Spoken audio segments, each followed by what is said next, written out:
मैं बजादर और सम्मान के साथ मैं यहाँ की चिकारा को आमंत्रण देना चाहूंगा, आए और अपनी बात हमारे बीच रखें।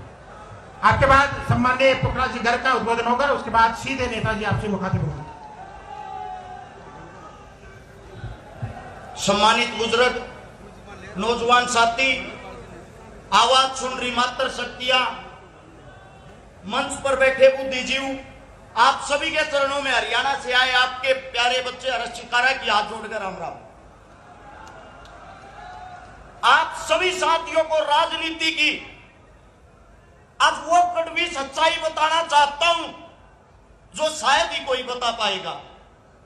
एक बात नोट कर लेना, ये जो अब चुनाव है राजस्थान का, अगर इस चुनाव में आप लोगों ने अपनी एकता नहीं दिखाई, जिंदगी में कभी दोबारा से हिंदुस्तान के अंदर चुनाव नहीं होगा। जो बीजेपी सरकार, भाजपा सरकार, जिसको आप लोग ये सोचते हो कि अगर यहां भाजपा आएगी आपका विकास करेगी, वो एक चक्कर जाके हरियाणा लगाया आना। हमारा सीएम है खट्टर साहब, जो रैलियों में कहता है नाम है मेरा खट्टर, सरकार मेरी खटारा, ईवीएम का और बना जो ढूंढ बिकवा दूंगा थारा। और इनकी पार्टी का सबसे बड़ा जुमलेबाज, उनके माहौल का यही नहीं पता कब रात 8 बजे लाइव आके बोल देंगे मित्रों अगर अमीर होना है मकान ही बेच दो। कब तक आप लोग इन झूठे ढकोसलों में फंसे रहोगे? याद करो वो दिन जिस वक्त हम गुलाम थे, उस गुलामी के वक्त किसान का, दलित का शोषण होता था, हमारी बहन बेटियों को हमारी आंखों के सामने पीटा जाता था, कुचला जाता था। आज भी इस वक्त आपकी इस कांग्रेस राज के सरकार में अभी एक वीडियो वायरल हुई थी, आप सबने देखी होगी, हमारी बहन बेटियों के साथ वही हालात आज किए जाते हैं। आप लोगों ने एक चीज सीख लेनी चाहिए, एक बार यहां सरकार कांग्रेस बनाती है, एक बार बीजेपी, दोनों एक ही थाली के चट्टे बट्टे हैं। एक बार वो खेलता है, दूसरी बार वो। आखिर आप सबसे पूछना चाहता हूं, किसान की, दलित की, मजदूर की सरकार कब आएगी? वो सरकार जब आएगी, आप लोगों के सामने दो कोई नूर इकट्ठे हो गए हैं, जो एक बाबा साहब का दीवाना है तो दूसरा छोटू राम का।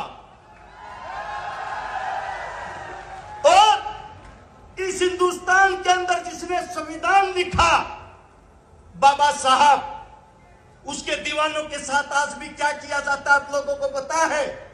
जब रामनाथ कोविंद एक दलित समाज का बेटा राष्ट्रपति बना और उसने वहां विधानसभा के अंदर अपने पैर रखे, उस विधानसभा को गंगाजल से धोया गया। गंगाजल से कि एक दलित के पैर रखने से वो दूषित हो गई।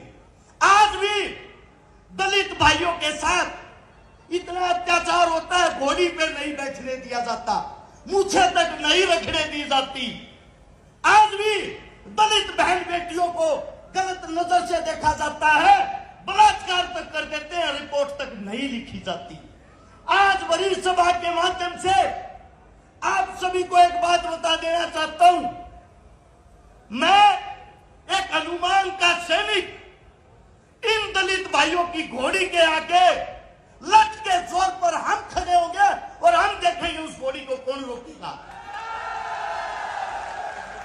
अब लड़ाई है किसान की, मजदूर की, दलित की, शोषित की, आदिवासी की, मूल निवासी की। इस देश के असली राजे तुम हो। तुम अपनी ताकत को पहचानो और इन हाथों को मजबूत करो। एक किसान जब खेत में जाता है, अपने साथ दो ही चीजों का इंतजाम करता है, चाय का और पानी का। केतली में चाय डालो और बोतल में पानी रखो। अब आप सभी को बता देता हूं, भाजपा टिकट बांट रही थी, आपस में कानाफूसी चल रही थी, साहब, हम तो चाय वाले के नाम से आपका प्रचार कर रहे थे, चाय को तो कैटली में चंद्रशेखर डाल ले गया।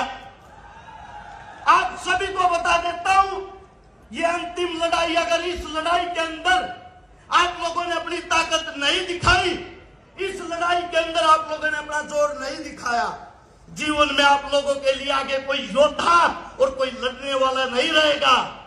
हनुमान जी, चंद्रशेखर जी दोनों एक गरीब परिवार से, मजदूर परिवार से, किसान परिवार से संघर्ष करके आप लोगों के लिए वो लड़ाई लड़ रहे हैं। आप लोगों के लिए वो एकता लड़ाई है। आप लोगों के लिए इस परिवार को एक किया है। अब आप लोगों ने अपनी ताकत दिखानी है और मैं ये चाहता हूं, राजस्थान के अंदर से 200 सीटों पर 200 हनुमान और 200 चंद्रशेखर निकल के आए और भाई साहब के हाथ मजबूत करें। आप सभी साथियों ने इतना प्यार, इतना मान सम्मान दिया, आप सभी साथियों का धन्यवाद। राम राम, जय हिंद, जय भीम, जय छोटू राम। बहुत बहुत शुक्रिया।